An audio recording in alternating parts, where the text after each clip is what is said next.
بسم الله الرحمن الرحيم. الحمد لله حمدا كثيرا طيبا مباركا فيه كما يحب ربنا ويرضاه، وأشهد أن لا إله إلا الله وحده لا شريك له، وأشهد أن محمدا عبده ورسوله، وصلى الله عليه وعلى آله وأصحابه وسلم تسليما كثيرا. أما بعد، berkata Syekhul Islam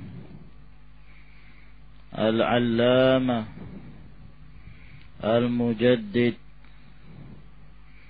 Muhammad ibn Abdullah An-Najdi, Muhammad ibn Abdul Wahhab An-Najdi rahimahullahu ta'ala, babun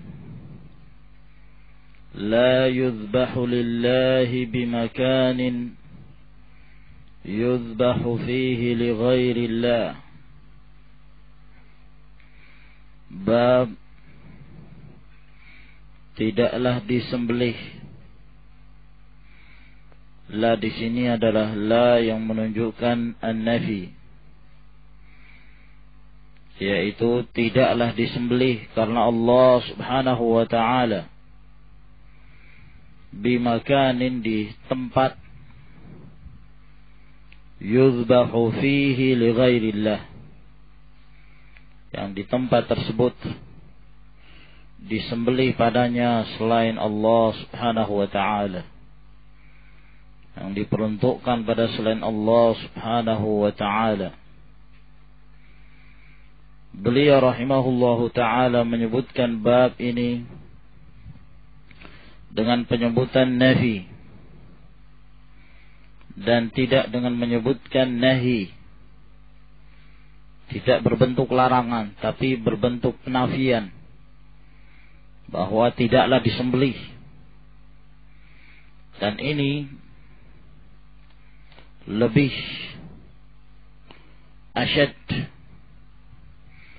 lebih keras pelarangannya apabila disebutkan satu bentuk kalimat tersebut dengan bentuk penafian, karena seakan-akan apa-apa yang dilarang oleh Allah Subhanahu wa ta'ala dan Rasulnya sallallahu alaihi wa alihi wasallam tersebut telah ditinggalkan dan tidak lagi dikerjakan.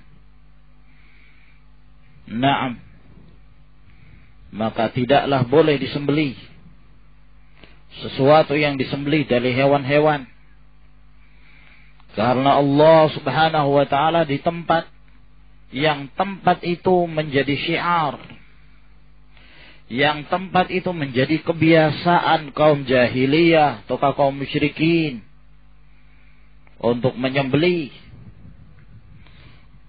hewan-hewan yang mereka sembelih karena selain Allah Subhanahu wa ta'ala. Secara umum, apakah kepada jin atau kepada penghuni lembah yang mereka anggap berkuasa, ataukah kepada nabi, kepada malaikat, kepada orang-orang yang saleh dan selainnya, apabila mereka menjadikan suatu tempat, mereka jadikan sebagai tempat biasanya mereka menyembelih pada selain Allah Subhanahu wa ta'ala di tempat tersebut, dan menjadi perayaan-perayaan dan merayakan hari-hari besar mereka yang syirik di tempat tersebut, maka tidak diperbolehkan bagi kaum muslimin untuk menyerupai cara mereka beribadah, walaupun kaum muslimin tersebut melakukannya mereka peruntukkan untuk Allah Subhanahu wa ta'ala. Maka di sini kaum muslimin rahimakumullah, dalam bab ini pula beliau hendak memberikan peringatan pada kaum muslimin bahwa sesungguhnya agama Allah Subhanahu wa taala adalah agama yang dibangun di atas mukhalafah al-musyrikin wa ashabil jahim. Agama yang dibangun di atas sikap menyelisihi dan tidak menyerupai kaum kufar, kaum musyrikin dari ahlul kitab dan selain mereka. Al-Islam, agama yang dibawa oleh Rasulullah sallallahu alaihi wasallam, adalah agama yang hak, agama yang berada di atas cahaya dan petunjuk.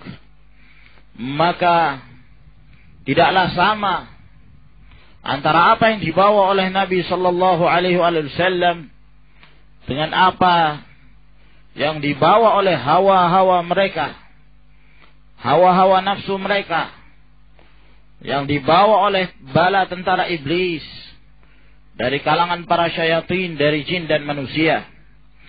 Sehingga Rasulullah sallallahu alaihi wasallam, kita melihat dakwah beliau senantiasa dakwah yang mengajak kepada sikap menyelisihi apa-apa yang diamalkan oleh kaum musyrikin, yang diamalkan oleh kaum jahiliyah, yang diamalkan oleh ahlul kitab, yang tidak beriman dengan apa yang dibawa oleh Rasulullah sallallahu alaihi wasallam. Dan beliau senantiasa memberikan peringatan dari bahayanya terjerumus sebagian dari umat ini ke dalam langkah-langkah mereka, mengikuti cara-cara dan tradisi-tradisi dari kaum jahiliyah tersebut. La tattabi'unna sanana man kana qablakum shibran bi shibrin wa dhira'an bi dhira'in hatta law dakhalu juhra dabbin la dakhaltumuh. Kalian pasti akan mengikuti langkah-langkah orang-orang sebelum kalian, sejengkal demi sejengkal dan sehasta demi sehasta, sehingga tatkala mereka pun masuk ke dalam lubang biawak, lubang yang demikian sempitnya, kalian pun akan berusaha mengikuti mereka. Yakni Rasulullah sallallahu alaihi wasallam mengumpamakan mereka-mereka dari umatnya akan ada yang mengikuti langkah-langkah kaum jahiliyah dari Yahud wan Nasara wa ghairuhum di dalam mengikuti cara-cara dan tradisi-tradisi mereka. Lalu beliau menyebutkan beberapa dalil dari Alkitab wa Sunnah wa qaulullah ta'ala. Allah Subhanahu wa ta'ala berfirman di dalam surat At-Taubah, la takum fihi abadan. Janganlah kamu menegakkan ibadah di tempat tersebut selama-lamanya. La takum dari qama yakumu al-qiyam. Yang dimaksud di sini dengan menegakkan ataukah berdiri, yaitu melaksanakan sholat, mendirikan ibadah. Seakan-akan Allah Subhanahu wa ta'ala mengatakan, la tusalli fihi abadan. Jangan kamu sholat di dalamnya selama-lamanya. Dan ungkapan al-qiyam, berdiri, yang dimaksud adalah sholat, ini ma'ruf di dalam bahasa Arab. Sering disebutkan dari Nabi sallallahu alaihi wasallam, kana yaqumul lail man qama Ramadan imanan wa ihtisaban ghufira lahu ma taqaddama min dhanbi. Barang siapa yang berdiri, maksudnya beribadah, melaksanakan sholat, adalah Nabi sallallahu alaihi wasallam kana yaqumul lail, berdiri di malam hari, maksudnya sholat. Maka itulah yang dimaksudkan oleh Allah Subhanahu wa ta'ala ini. Yang dimaksud oleh Allah larangan untuk sholat di dalamnya adalah masjid yang disebut dengan Masjidud Dirar. Sebagaimana yang Allah Subhanahu wa ta'ala jelaskan pada ayat sebelum Allah menyebutkan ayat ini dalam surat At-Taubah, bahwa Allah Subhanahu wa taala melarang Rasulnya sallallahu alaihi wasallam dan kaum muslimin untuk melaksanakan salat di tempat yang dibangun oleh kaum munafikin. Dan Allah Subhanahu wa taala menamakan masjid tersebut sebagai Masjidud Dirar. Ad-dirar dari kata al-mudarrah, yang mendatangkan kemudaratan. Yang mendatangkan kemudaratan. Naam. Seperti hadis Abi Sa'id Al-Khudri, Rasulullah sallallahu alaihi wasallam mengatakan, la darara wala dirara. La darar wala dirar. Sebagian dari para ulama menafsirkan bahwa yang dimaksud dengan darar adalah sesuatu yang memberikan manfaat kepada kamu akan tetapi memudaratkan bagi yang lain. Ini tidak boleh. Sesuatu yang kamu sendiri ingin mengambil manfaat dan mendatangkan kemudaratan terhadap yang lainnya. Sedangkan dirar adalah sesuatu yang tidak mendatangkan manfaat kepada kamu dan tujuan kamu adalah untuk mendatangkan kemudaratan kepada yang lain. Tidak ada manfaat yang kamu kerjakan dari itu. Akan tapi justru mendatangkan kemudaratan kepada yang lainnya, dan itu yang mereka inginkan. Maka ini disebut dirar. Namun sebagian para ulama ada yang menyamakan antara makna darar dan dirar, dan disebutkan oleh Nabi sallallahu alaihi wasallam min babit ta'kid, dalam rangka untuk menegaskan. Walhasil bahwa Allah Subhanahu wa taala melarang kaum muslimin, Rasulullah sallallahu alaihi wasallam dan para sahabat untuk melaksanakan salat di masjid yang dibangun oleh kaum munafikin, yaitu Masjid Dirar. Disebabkan karena masjid tersebut adalah masjid yang tidak dibangun di atas ketakwaan kepada Allah Subhanahu wa taala.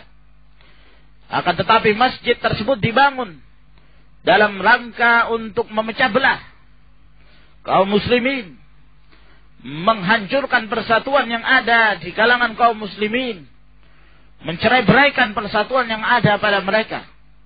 Ini tujuan mereka dan inilah keinginan mereka, sehingga Allah Subhanahu wa taala mengabarkan kepada Rasulnya sallallahu alaihi wasallam perihal apa yang dikehendaki oleh orang-orang munafikin tatkala mereka membangun masjid tersebut.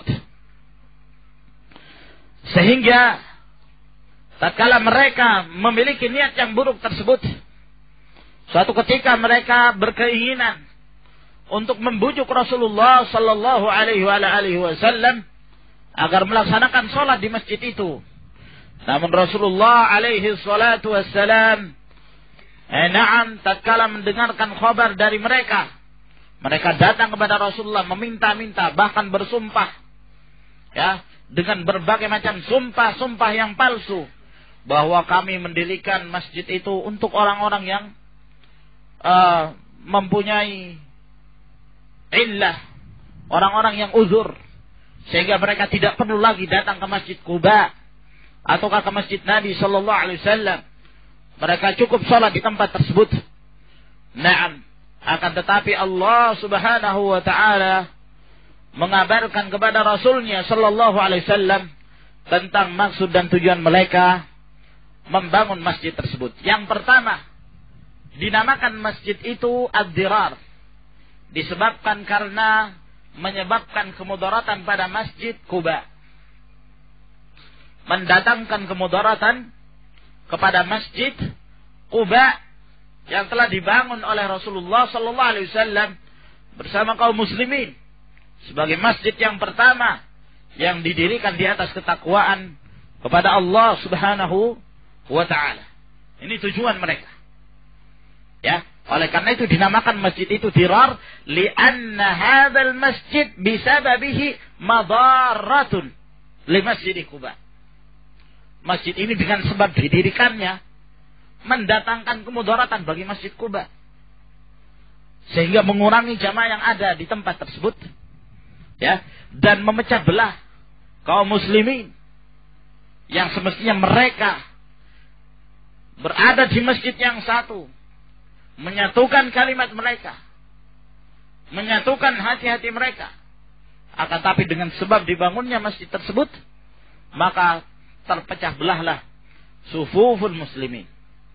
Oleh karena itu, berdasarkan perkara ini pula, para ulama mengatakan tidak sepantasnya apabila di sana sudah didirikan suatu masjid, ya, lalu kemudian mendirikan masjid lagi, ya, dengan tidak ada hajat tertentu.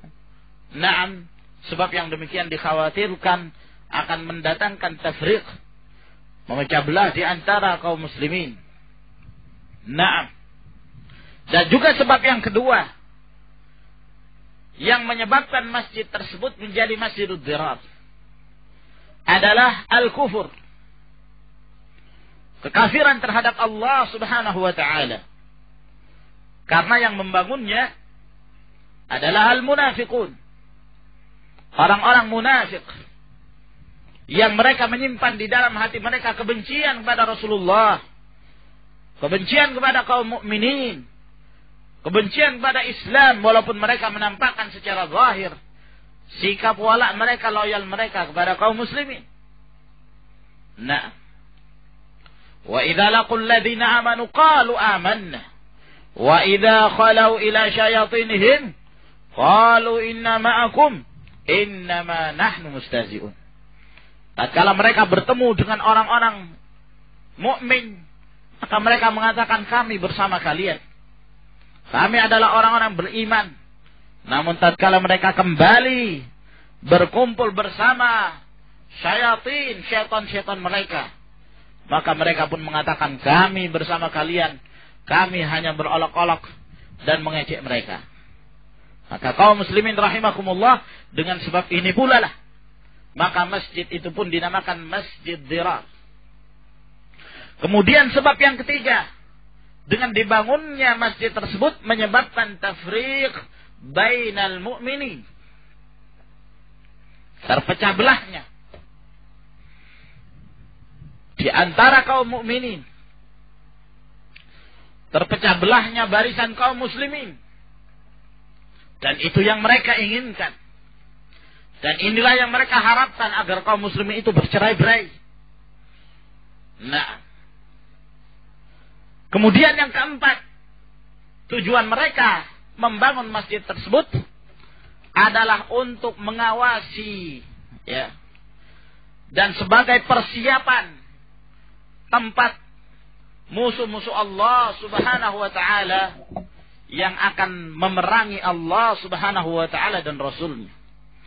Sebab asal dari pembangunan ini dalam beberapa riwayat disebutkan seorang yang bernama Abu Amir Al-Fasik Al-Khazraji, di mana Abu Amir tersebut, ya, ketika dia berangkat ke Rum, akhirnya dia pun menjadi seorang Nasrani dan rahib, dan memiliki hubungan dengan kaum munafikin, sehingga dia telah mempunyai perjanjian dengan Raja Herakl pada waktu itu, bahwa mereka akan memberikan bantuan kepada kaum Yahud dan munafikin untuk mengirimkan bala tentaranya melawan Rasulullah sallallahu alaihi wasallam dan para sahabatnya yang ada di Madinah.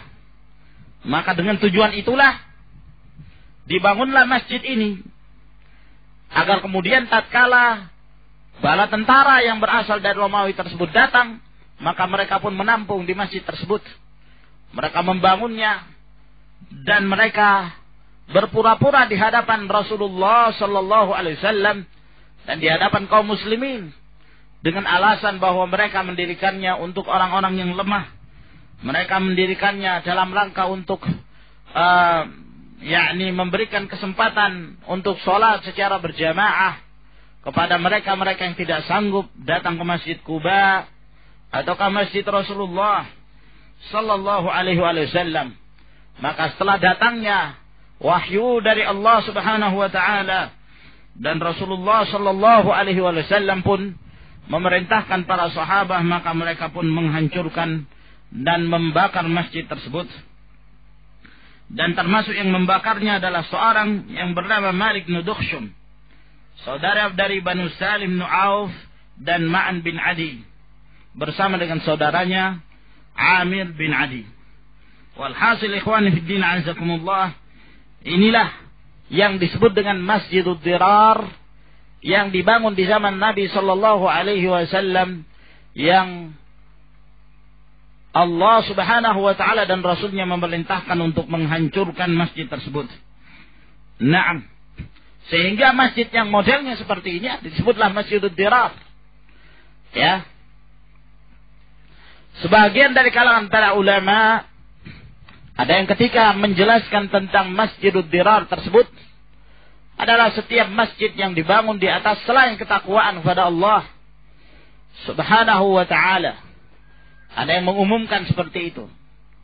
Sehingga masjid yang dibangun di atas riya, ataukah masjid yang dibangun di atas di atas riya dan riba dan yang semisalnya, adalah masjid yang dibangun di atas kejahatan sehingga tidak bisa dilaksanakan sholat di dalamnya. Akan tetapi pendapat ini dibantah oleh banyak dari kalangan para ulama dengan azar dari para sahabat. Kalau hanya sekedar bangunan yang dibangun di atas kejahatan, lalu mengapa para ulama membolehkan pelaksanaan sholat di gereja-gereja ataukah di tempat-tempat ibadahnya Yahud, Bi'ah dan Kanisah? Para ulama sepakat bahwa orang yang melaksanakan sholat di gereja ataukah di tempat-tempat ibadah dari Yahud, dan mereka melaksanakan sholat di tempat yang tidak ada najis padanya dan memenuhi persyaratan-persyaratan dalam melaksanakan sholat, mereka sepakat bahwa sholat tersebut sah. Dan itu dinukil dari sekian banyak dari para sahabat, Abdullah bin Abbas radhiyallahu ta'ala anhuma dan yang lainnya. Mereka melaksanakan sholat dengan syarat di sana tidak ada berhala-berhala, tidak ada salib-salib yang digantung. Naam, oleh karena itu tatkala mereka memenangkan dan membuka berbagai macam negara-negara dan mengalahkan kekuasaan mereka dan dimenangkan oleh kaum muslimin, maka mereka terkadang melaksanakan sholat di dalam gereja tersebut. Ini menunjukkan bahwa tidak secara mutlak hukumannya bagi setiap masjid yang dibangun di atas asyar. Demikian pula ada fatwa dari Syekh Muhammad ibn Shalih Al-Utsaimin rahimahullahu taala, tatkala beliau menjelaskan tentang masjid yang dibangun dari hasil riba misalnya, atau dari hasil kemaksiatan. Ya, contohnya misalnya seorang artis yang dia menghasilkan hartanya tersebut dari hasilnya dia sebagai artis, sinetron ataukah penyanyi, sudah mendapatkan uang yang banyak, lalu sebagian dari uang tersebut dibangunlah pondok pesantren ataukah dibangun masjid. Nah, apa hukumnya melaksanakan sholat di masjid yang dibangun di atas di mana masjid tersebut berasal dari uang-uang yang haram? Maka kata beliau, al-aslu fil ardi anna kullal ardi masjid wa tahur. Asalnya bahwa setiap apa yang ada di muka bumi ini adalah masjid dan suci. Seseorang dibolehkan untuk melaksanakan sholat di dalamnya. Dan di sini menunjukkan bahwa Syekh Muhammad bin Shalih Al-Utsaimin dan yang lainnya dari para ulama tidaklah menganggap secara mutlak bahwa masjid yang dibangun di atas harta yang haram dianggap sebagai masjid ad-dirar. Akan tapi Masjidud Dirar tersebut seperti yang telah disifatkan oleh Allah Subhanahu wa taala, al-kufru billah, mereka yang membangunnya adalah orang-orang munafikin, orang-orang kafir kepada Allah Subhanahu wa taala. dan mereka membangunnya dalam rangka untuk memecah belah kaum muslimin, dan mereka membangunnya dalam rangka untuk memudaratkan masjid yang lain, dan mereka membangunnya dalam rangka untuk mengawasi kaum muslimin dan mengawasi gerakan-gerakan mereka untuk menghancurkan dan memerangi Allah Subhanahu wa taala dan Rasulnya. Nah, sekarang ini ada anggapan yang mereka menganggap bahwa ada sebagian masjid-masjid yang dianggap oleh mereka adalah masjid ad-dirar. Nah, seperti masjid yang dinamakan masjid Pancasila, masjid amal bakti Pancasila. Nah, sekarang ini banyak atau ada di antara mereka lah orang-orang menganggap bahwa yang demikian inilah yang disebut dengan masjidud dirar. Subhanallah. Apakah memenuhi persyaratan-persyaratan demikian? Apakah kalian menuduh bahwa orang-orang yang membangunnya tersebut adalah orang-orang munafikin, orang-orang yang telah kafir? Apakah kalian menuduh bahwa tujuan mereka dan maksud mereka membangun masjid tersebut adalah dalam rangka untuk memecah belah kaum muslimin dan dalam rangka untuk memerangi Allah Subhanahu wa taala dan Rasulnya? Subhanallah. Jadi ikhwani fiddin azakumullah, ini semua menunjukkan burhan dan bukti pada hakikatnya Rasulullah sallallahu alaihi wasallam tidak mengetahui kecuali setelah mendapatkan wahyu dari Allah Subhanahu wa taala. Naam. La taqum fihi abadan. Janganlah kalian salat di dalamnya selama-lamanya.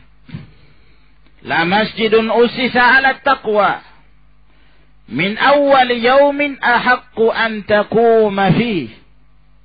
Masjid yang dibangun di atas dasar takwa kepada Allah Subhanahu wa taala. Dari awal kali pembangunan tersebut, lebih berhak engkau melaksanakan salat di dalamnya. Lebih berhak engkau mendirikan ibadah di dalamnya. Fihi, karena di dalam masjid tersebut rijalun yuhibbuna ayyatatahharu. Di dalamnya terdapat orang-orang yang mereka senang bersuci. Wallahu yuhibbul mutahhirin. Dan Allah Subhanahu wa ta'ala mencintai orang-orang yang mensucikan diri-diri mereka. Terjadi khilaf di kalangan para ulama tentang masjid apa yang dimaksudkan oleh Allah Subhanahu wa ta'ala di dalam ayat ini sebagai masjid yang dibangun di atas dasar takwa kepada Allah Subhanahu wa ta'ala. Sebagian dari ulama salaf menafsirkan bahwa yang dimaksud masjid yang disebutkan oleh Allah Subhanahu wa ta'ala di dalam ayat ini adalah Masjid Quba. Dan ini datang riwayat dari Ibnu Abbas, dari Urwah bin Zubair, dari Atiyah, dari Sya'bi, Al-Hasan Al-Basri, dan selain mereka. Mereka mengatakan bahwa masjid yang dimaksud oleh Allah Subhanahu wa ta'ala di dalam ayat tersebut adalah Masjid Quba. Masjid yang pertama yang didirikan oleh Rasulullah sallallahu alaihi wasallam. Dan lebih menguatkan lagi adalah kalimat yang disebutkan oleh Allah Subhanahu wa ta'ala pada akhir ayat tersebut. Fihi rijalun yuhibbuna ayatatahharu. Di dalam masjid itu ada orang-orang kaum muslimin yang mereka cinta dan mereka senang untuk bersuci. Wallahu yuhibbul mutatahhirin. Allah Subhanahu wa ta'ala cinta kepada orang-orang bersuci. Orang-orang yang bersuci di dalam ayat Allah Subhanahu wa ta'ala ini dijelaskan oleh Nabi sallallahu alaihi wasallam di dalam riwayat Al-Imam Ahmad dari Uwaim bin Sa'id Al-Ansari dan yang lainnya. Bahwa ketika ayat Allah Subhanahu wa ta'ala ini turun, Rasulullah sallallahu alaihi wasallam mendatangi Masjid Quba. Lalu kata beliau kepada mereka, Inna Allah Azza wa Jalla qad ahsana alaikum az-zana bit-tahur. Atau bit-tuhur fi qiswati masjidikum. Sesungguhnya Allah Subhanahu wa ta'ala telah memberikan pujian yang demikian baik kepada kalian tentang masjid kalian. Apa yang kalian kerjakan? Kata mereka, ya Rasulullah, kami tidaklah mengetahui sesuatu dari apa yang kami kerjakan, melainkan tatkala kami beristinja, membersihkan dari kotoran, maka kami menggunakan air. Kami pun mencucinya dengan menggunakan air. Maka kata Rasulullah SAW, huwa dzak fa'alaikumu. Itulah dia penyebab kenapa Allah Subhanahu wa taala memberikan pujian pada kalian, maka hendaklah kalian menggunakan air tersebut tatkala kalian beristinja. Maka dari hadis ini nampak bahwa yang dimaksud dengan masjid tersebut adalah Masjid Quba. Namun di sana ada pendapat yang lain dari para ulama yang menafsirkan bahwa yang dimaksud masjid tersebut adalah Masjid Nabawi, masjidnya Rasulullah sallallahu alaihi wasallam. Karena ada riwayat yang disebutkan oleh Imam Muslim rahimahullahu taala di dalam sahihnya dari hadis Abu Sa'id Al-Khudri radhiyallahu taala anhu, bahwa ada dua dari kalangan kaum muslimin pada waktu itu sedang bertengkar, berselisih. Mereka memperselisihkan tentang masjid yang dibangun di atas takwa yang disebutkan oleh Allah Subhanahu wa taala tersebut. Salah seorang dari mereka mengatakan huwa Masjidu Quba. Itu adalah Masjid Quba. Yang satunya mengatakan huwa Masjidu Rasulillah sallallahu alaihi wasallam. Itu adalah masjidnya Nabi sallallahu alaihi wasallam. Lalu datanglah Rasulullah sallallahu alaihi wasallam dan beliau menjawab pertikaian terjadi di antara mereka. Kata beliau, huwa masjidi hadza.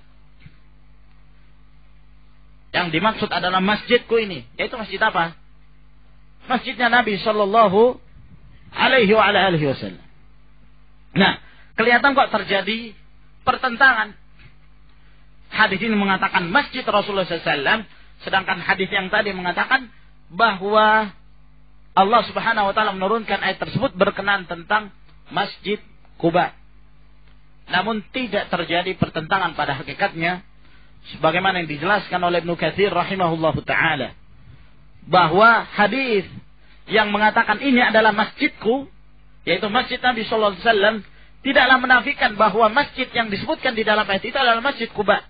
Karena kedua-duanya adalah masjid yang dibangun di atas ketakwaan kepada Allah Subhanahu wa taala dari awal kali.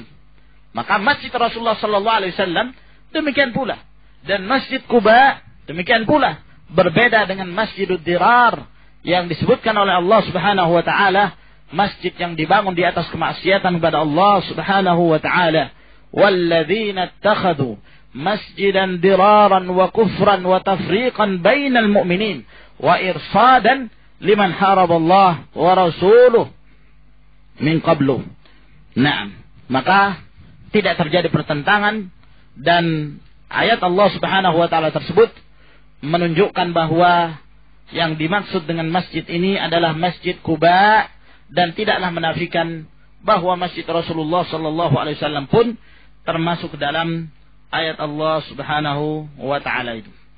Dan yang menjadi syahid dari ayat Allah Subhanahu wa taala ini, mengapa Syekh Muhammad Ibn Abdul Wahhab menyebutkan ayat ini di dalam bab tentang penyembelihan.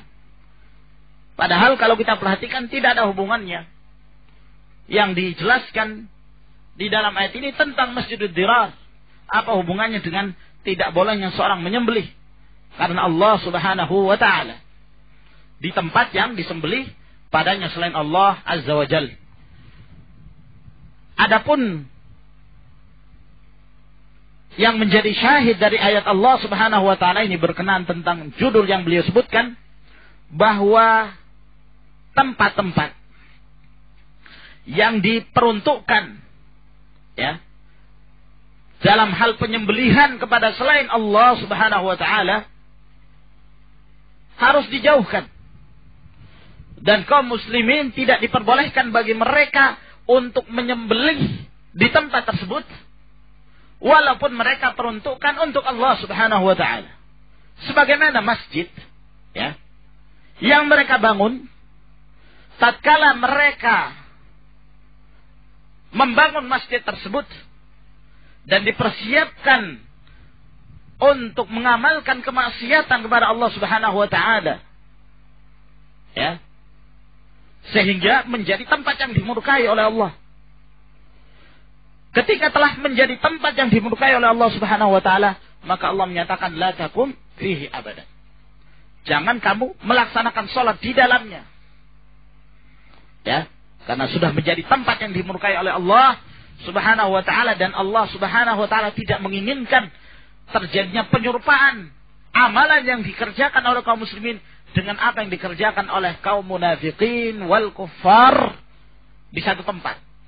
Maka tatkala masjid tersebut menjadi masjid dirar, masjid yang memudaratkan kaum muslimin, Allah melarang, ya, bagi kaum muslimin untuk melaksanakan ibadah di tempat tersebut. Nah, maka demikian pula tempat-tempat penyembelihan mereka yang telah menjadi syiar mereka dan menjadi id mereka di tempat tersebut, yang kebiasaan mereka menyembelih pada selain Allah Subhanahu wa taala, maka tidak diperbolehkan pula bagi kaum muslimin untuk menyembelih di tempat tersebut, disebabkan karena penyerupaan ibadah tersebut yang dikerjakan oleh kaum muslimin dengan apa yang diamalkan oleh mereka dari kalangan kaum musyrikin. Nah, dan ini lebih dijelaskan lagi di dalam hadis yang berikutnya. An Thabit ibn Dhahhak,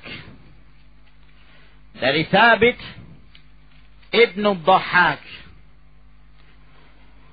radhiyallahu ta'ala anhu,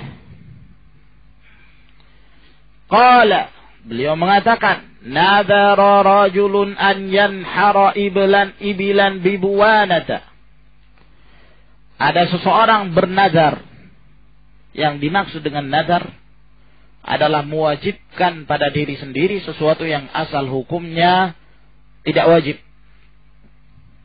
Dia mewajibkan pada dirinya sendiri sesuatu yang asal hukumnya tidak wajib. Nah, misalnya dia mengatakan, apabila saya sembuh, maka saya akan berpuasa 3 hari. Maka puasa 3 hari tersebut yang pada asal hukumnya sunnah bagi dia, ketika dia telah menetapkannya menjadi nazar, maka menjadi wajib. Dan nazar ini asal hukumnya adalah makruh. Rasulullah sallallahu alaihi wasallam di dalam riwayat Bukhari dan Muslim, beliau mengatakan, ketika beliau ditanya tentang nazar, kata beliau, innahu la ya'ti bi khair, innama yustakhraju bihi minal bakhil. Bahwa nazar itu tidak mendatangkan kebaikan, tidak bisa merubah sesuatu yang buruk menjadi baik, gitu. Ya, sehingga ketika seseorang misalnya, ya, dia bernazar, menyatakan kalau saya sembuh, saya akan bernazar demikian. Lalu kemudian dia sembuh. Dia sembuh bukan karena nazar itu. Sama sekali tidak merubah takdir apa yang telah ditetapkan oleh Allah Subhanahu wa taala. Nah, ya. Akan tetapi Allah jika menginginkan dia mati dengan penyakitnya, maka dia mati. Kalau Allah Subhanahu wa taala menghendaki dia menjadi sehat dari penyakitnya tersebut, maka dia pun disehatkan. Tidak ada hubungannya dengan nazar. La ya'ti bi khair, tidak mendatangkan kebaikan. Dan nazar tersebut hanyalah dikeluarkan dari orang-orang yang kikir. Karena seakan-akan dia tidak mau beribadah kecuali setelah mendapatkan ar-ribah, laba, keuntungan, dia kan.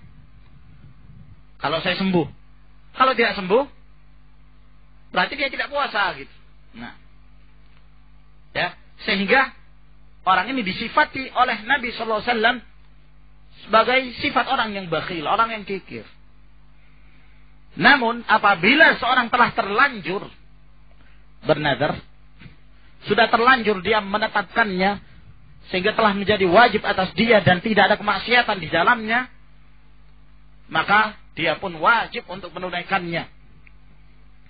Oleh karena itu Allah Subhanahu wa taala memberikan pujian pada mereka yang telah menetapkan nazar lalu mereka pun menunaikannya. Yufuna bin nadri wa yakhafuna yawman kana syarruhu mustatira. Mereka adalah orang-orang yang menunaikan nazar-nazar mereka. Nadara rajulun, bernazar seseorang, an yanhara ibilan bibuanata, untuk menyembelih unta di Buana. Ya, Buana salah satu tempatnya. Kata Al-Baghawi, tempat yang berada di bawah Mekah sebelum Yalamlam. Yalamlam. Mikotnya penduduk mana ya, kawan? Yalamlam. Yaman, na'am. Maka Nabi SAW pun bertanya sebelum dia melaksanakan nazarnya itu. Hal kana fiha wathanun min awthanil jahiliyati yu'bad? Apakah di tempat tersebut ada berhala dari berhala-berhala jahiliyah yang pernah disembah? Di daerah Buana itu. Apakah ada? Di tempat tersebut berhala yang disembah oleh kaum jahiliyah. Nah, qalu la. Maka mereka menjawab, tidak ada. Sebab kalau ada, maka tentunya dilarang oleh Rasulullah sallallahu alaihi wasallam. Sebab mereka kaum jahiliyah, kalau mereka punya berhala di sana, mereka akan selalu melaksanakan ibadah di hadapan berhala mereka. Mereka menyembelih untuk berhala tersebut. Dan mereka mengagungkan berhala tersebut dengan berbagai macam sifat-sifat yang mengagungkan berhala itu dari selain Allah Subhanahu wa taala. Maka kalau itu ada, berarti tidak boleh. Kenapa? Karena melakukan penyembelihan di tempat yang biasa dilakukan penyembahan pada selain Allah Subhanahu wa taala adalah maksiat. Ya. Adalah maksiat. Walaupun dia menyembelih untuk Allah Subhanahu wa taala. Karena terjadi tasyabbuh.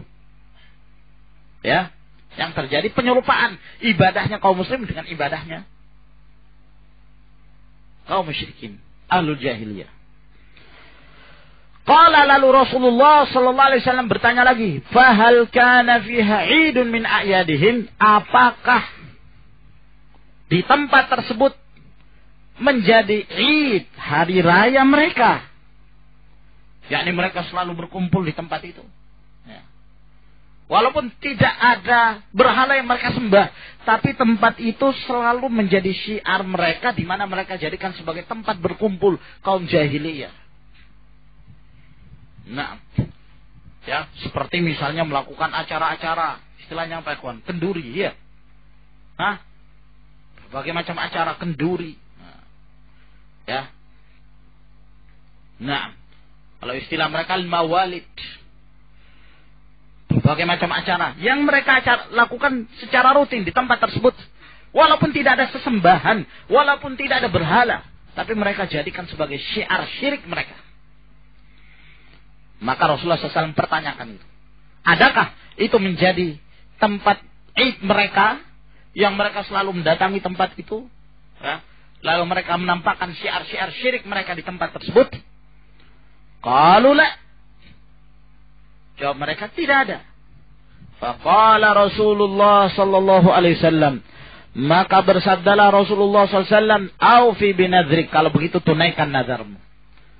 Ya, karena dua ini sudah tidak terpenuhi, ya. Dan diperbolehkan bagi seorang untuk melakukan penyembelihan di tempat tersebut. Kalau begitu tunaikan nazar kamu. Nah. Ya.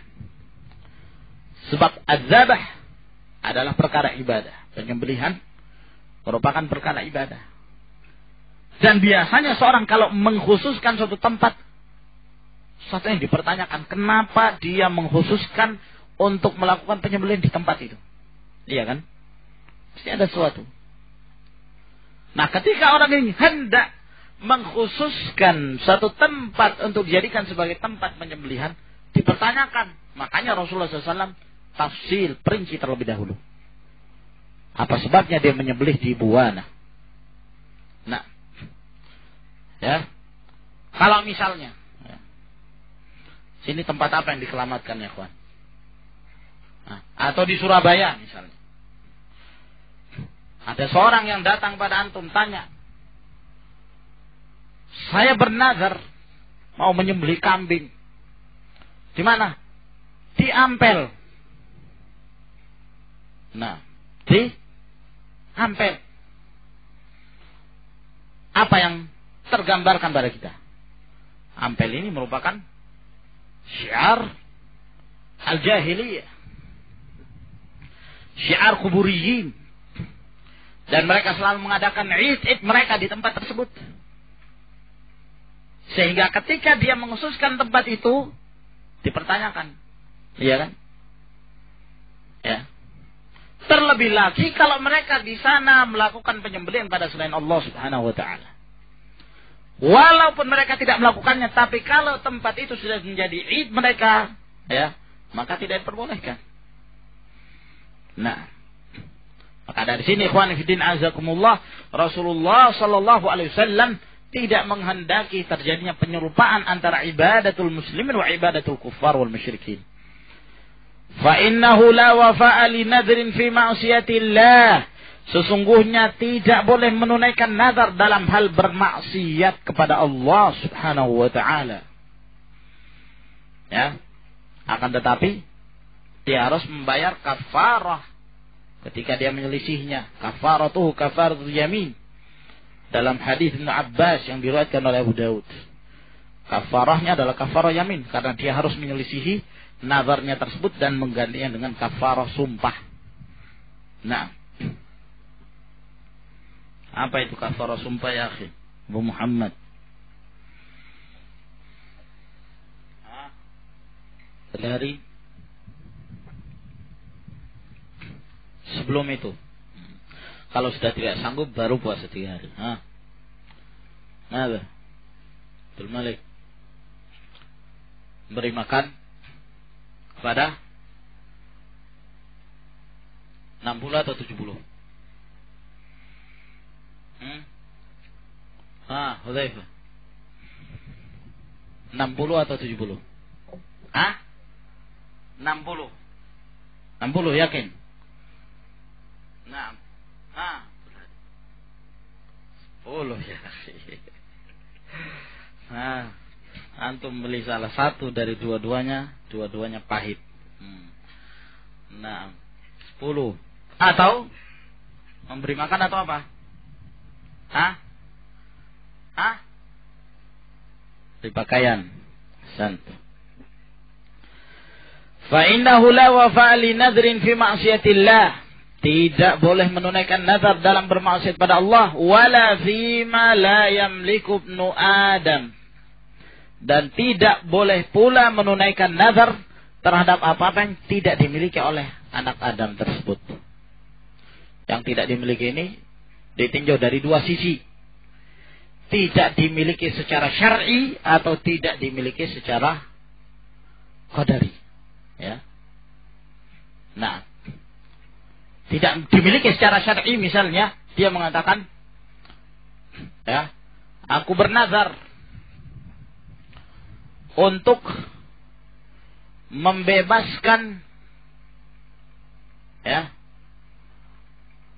aku bernazar untuk membebaskan budak miliknya si fulan. Oke. Membebaskan budak milik si fulan. Ya, itu bukan milik dia. Ya kan? Nah. Sementara tuan yang memiliki budak tersebut tidak ingin membebaskannya. Itu milik dia. Nah, dan dia berhak untuk membebaskan atau tidak membebaskannya. Ya, maka ini bukan pada kepemilikan dia. Atau secara qadari. Dia tidak memiliki, misalnya dia mengatakan, aku bernazar pada hari ini untuk terbang dengan kedua tanganku, misalnya. Ya. Nah, terbang dengan kedua tangan. Oke. Dia tidak mampu. Ya, tidak dalam kekuasaannya. Maka dalam hal ini la yanaqid, maka tidak sah nazar yang seperti itu. Rawahu Abu Dawud wa isnaduhu ala syarutihima. Diriwayatkan oleh Abu Dawud dan sanadnya berdasarkan syarat Bukhari dan Muslim.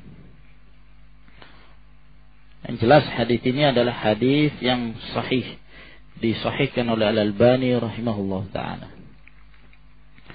Tayyib ila huna ikhwan. Wallahu a'lam bis-shawab. Tafaddalu hafizakumullah.